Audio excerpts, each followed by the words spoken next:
Olá, tudo bem, turma do 9º ano? Aqui é a Prof. Rafa e hoje a gente começa então mais uma videoaula de arte. Na videoaula de hoje, a gente vai dar uma olhada em tudo aquilo que a gente viu nas aulas anteriores, vamos fazer uma breve revisão do conteúdo que a gente trabalhou desde o início do capítulo, certo? Então, vamos começar. Lá nas primeiras aulas, a gente teve o primeiro contato com o movimento da pop art. Então, eu apresentei a vocês algumas obras do artista Andy Warhol, nas quais ele reproduzia alguns elementos, alguns produtos de consumo comum, né, de consumo popular, e através dessas embalagens, dessas figuras públicas, celebridades, ele foi desenvolvendo então uma técnica na qual ele utilizava a serigrafia como uma forma de reprodução de imagem, né? A técnica da serigrafia que eu expliquei para vocês, que envolve uma matriz, uma tela que é feita em uma matriz, e essa matriz ela tem a possibilidade de imprimir diversas imagens iguais da mesma forma.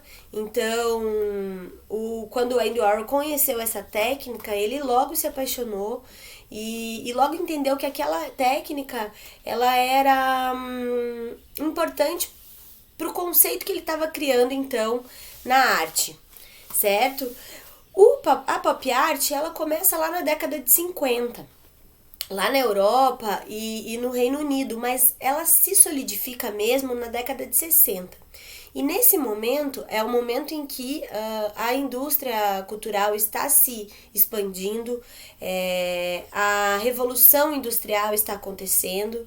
Então, é um período em que as pessoas elas estão tendo um poder de consumo maior, né? O capitalismo ele já está instaurado de uma maneira mais efetiva, então as pessoas consomem as coisas que elas veem, que aparecem na mídia, porque ali naquele momento a televisão também já era um objeto que estava ocupando as casas das pessoas. Então, através das propagandas de televisão, assim como nós fazemos até hoje, né? A mídia, de certa forma, ela nos manipula, o que é uma discussão que também nós tivemos aí nesse bimestre. E aí o Andy Warhol ele se apropria então desse momento em que ele percebe que as pessoas elas estão tendo um consumo muito exacerbado das coisas, né? E os produtos são produzidos em grande escala, em grande demanda. E aí então, através da técnica da serigrafia, ele encontra então um caminho para reproduzir as obras dele, o que é uma das características desse movimento pop art, né? Então, quando a gente for falar das características desse movimento da pop, a gente vai falar sobre a reprodutibilidade da arte, sobre como é possível reproduzir uma obra, ou seja, criar mais de uma peça daquela mesma obra. A gente vai falar também da utilização das cores de maneira super saturada, cores muito fortes, vibrantes, né? E a gente vai falar também de uma temática que aborda, então, elementos da cultura em geral, tanto da baixa cultura quanto da alta cultura. Então, esses artistas, eles se apropriam desses elementos da cultura, ou seja, tudo aquilo que a gente consome, né? E aí, no caso do Andy Warhol, além dele utilizar celebridades, figuras como Michael Jackson, Marilyn Monroe, entre outras, ele também utilizava rótulos de produtos, né? E também se apropriava de notícias, de fatos que aconteciam lá naquela época. Então, a pop art, apesar de nos parecer algo muito simples, é um movimento artístico que tem uma crítica muito intensa, uma crítica muito forte ao consumo, né? A maneira rasa como nós consumimos. Então, é um movimento que tem um conceito muito interessante. E aí, vimos que não só o Andy Warhol fez parte desse movimento, mas outros artistas também, como Roy Lichtenstein, aquele que eu mostrei para vocês, que trabalhava com a linguagem dos HQs, dos quadrinhos, Robert Rauschenberg, entre outros artistas que também foram importantes nesse movimento pop art. certo? Aí, passado o movimento pop art, que nós conhecemos um pouquinho a vida, a obra do Andy Warhol, certo? A gente falou um pouquinho sobre como esse artista, ele inovou no sentido de se autoproduzir. Então, o Andy Warhol, ele vendeu muitos trabalhos, ele lucrou muito com os seus trabalhos artísticos ainda em vida. E isso é algo que não acontecia tão recorrente na história da arte. Então, ele vem aí com uma vanguarda, né? Ele vem mostrando que a arte, ela também pode ser valorizada e repassada também para as pessoas. E aí, então, a gente conheceu um pouquinho da vida, da obra desse artista, do Andy Warhol. Conhecemos essa técnica que ele tanto trabalhou, que foi a técnica da serigrafia, na qual eu mostrei para vocês a tela, né?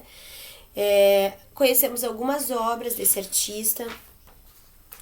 E aí, então, posteriormente, nós vimos que esse movimento que estava acontecendo da pop art, ele fazia uma contrapartida a um outro movimento que também estava acontecendo ali naquela época, que foi o movimento do expressionismo abstrato, né? O Andy Warhol se esforçou bastante para conseguir se incluir ali junto com esses expressionistas abstratos, mas não obteve muito sucesso, né?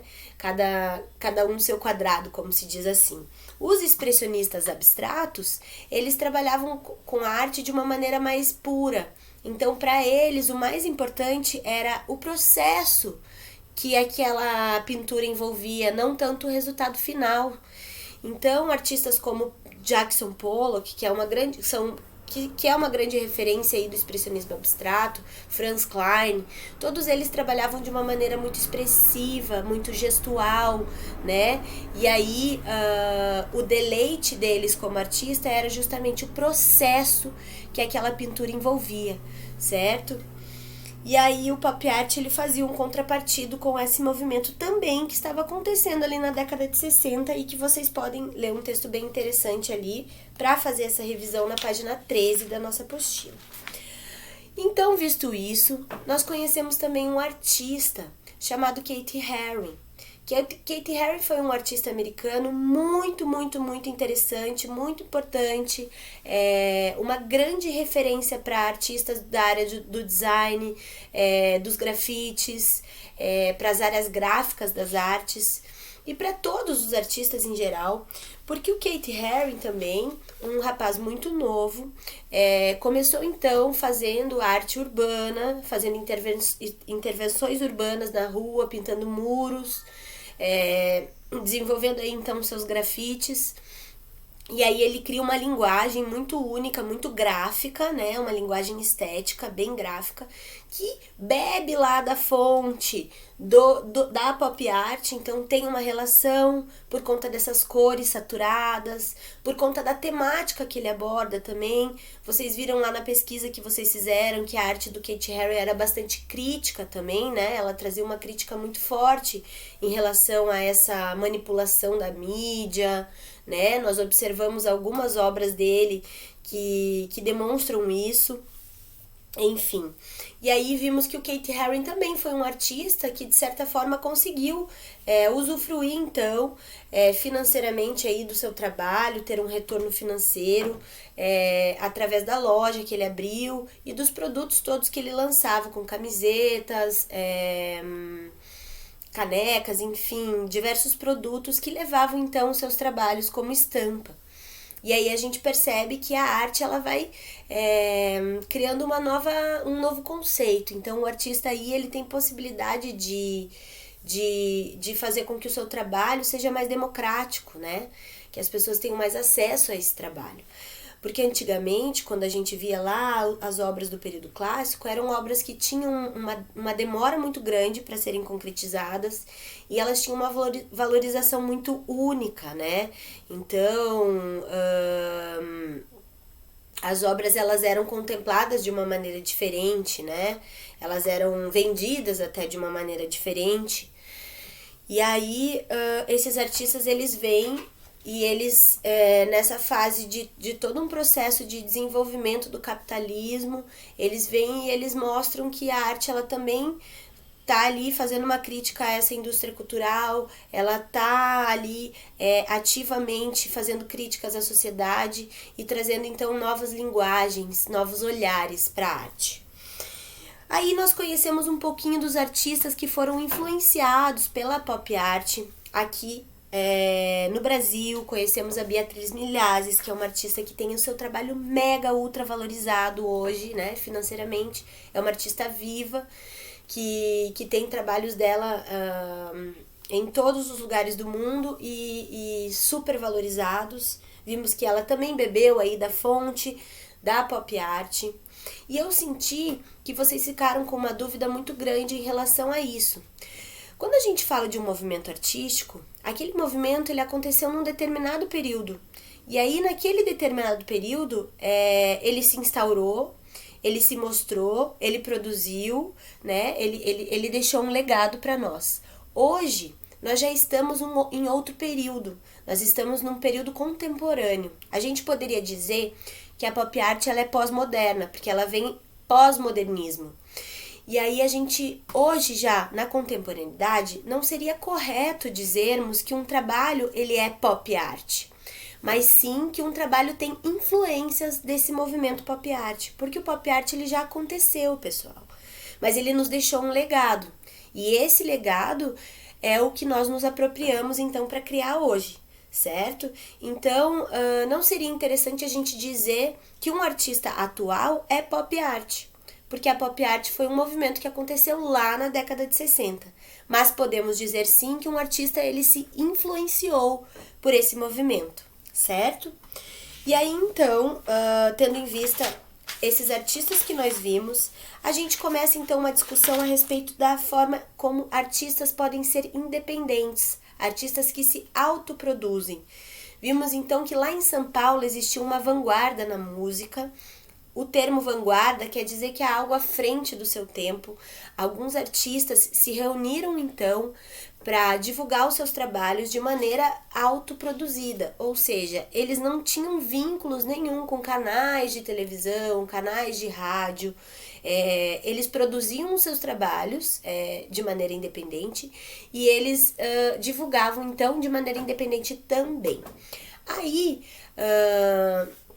lá nesse período, na década de 80, a gente vive um momento também de transição entre uma era extremamente analógica e uma era que está iniciando na tecnologia. E aí, então, as fitas cassetes, que talvez vocês não tenham visto, mas os pais de vocês com certeza viram, os avós de vocês também com certeza viram. As fitas cassete, elas são lançadas e elas trazem, então, uma facilidade para esses artistas independentes, porque através delas eles têm a possibilidade de gravar essas músicas de uma maneira mais simples. Certo? E aí, então, essas fitas, elas revolucionam de alguma forma esse movimento aí vanguardista que acontece na música lá em São Paulo. E muitos artistas, então, são lançados e até hoje têm os seus trabalhos reconhecidos, mesmo de maneira independente. Então, vejam que é possível que um artista divulgue o seu trabalho de uma forma independente, certo? Aí, nós fizemos uma crítica, uma análise na obra do Keith Haring, aquela obra que tem uma televisãozinha que nos manipula, e ela é muito atual até hoje, então vejam que a arte ela é atemporal. Keith Haring fez essa obra lá em 1981, hoje em 2020 nós podemos dizer que isso tá muito atual, né? Porque a gente vê o tempo todo a mídia nos manipulando, as fake news que estão acontecendo, os vídeos viralizando. A gente está vivendo uma realidade tecnológica muito consumida por nós no dia a dia, né? A gente está o tempo inteiro no celular e aí então, lá na década de 80, Keith Haring já estava fazendo uma crítica ao que a gente vive hoje. Então, olha o poder que a arte tem, pessoal. Passado isso, então, nós conhecemos algumas bandas alternativas. Eu pedi para que vocês fizessem pesquisas e aí a gente conheceu, para aqueles que não conheciam, a banda Mais Bonita da Cidade, que é uma banda de um pessoal curitibano, de um pessoal que mora aqui em Curitiba e que viralizou, então, na internet com a música... com a música do coração, e eles fizeram um happening, que é um movimento onde a gente reúne vários amigos. E aí eles então foram para uma chácara, gravaram um clipe, e esse clipe viralizou, né? E ele até hoje é tocado no mundo todo, né? O mundo todo passou a conhecer então essa banda. E eles então tiveram a possibilidade de produzir outros trabalhos, certo? Falando em produzir trabalhos, vocês conheceram também esse termo chamado crowdfunding, que significa financiamento colaborativo. Então, nós vimos que existem possibilidades hoje de um artista ele produzir o seu conteúdo, o seu trabalho de maneira autoproduzida, independente e tendo o apoio então das pessoas, nesse caso aí com o crowdfunding, onde as pessoas vão lá, depositam um dinheiro para esse artista com o fim dele produzir mais um trabalho e em troca recebem algum material enviado por ele. Então, pessoal, esse foi uma breve linha do tempo do que a gente viu aí. Então, a gente falou um pouquinho sobre pop art, conhecemos a vida e a obra do artista Andy Warhol, conhecemos outros artistas também que foram importantes na pop art, Roy Lichtenstein, Robert Rauschenberg, entre outros. Conhecemos também Kate Herring, que vem pós pop art, trazendo então lá na década de 80 um novo olhar para aquilo que a pop art já tinha nos mostrado. Conhecemos a Beatriz Milhazes, uma referência de artista que trabalha com a linguagem da pop art, também, né, como referência nos seus trabalhos. Isso não significa que ela é uma artista da pop art, que fique claro isso para vocês. E por fim a gente viu então essa questão dos artistas independentes, da música, dos artistas das artes visuais, enfim, de todas as áreas, literatura, cinema em geral, e a forma como existe de se produzir independente arte, certo? Então, esse foi um breve resumo do capítulo desse bimestre. Estudem, leiam as páginas que nós marcamos, fiquem atentos então, porque na próxima semana eu vou encaminhar para vocês a nossa atividade avaliativa. Espero que vocês tenham gostado. Qualquer dúvida, tragam lá para a professora e até a próxima. Tchau, tchau, pessoal. Um beijo, tchau, tchau.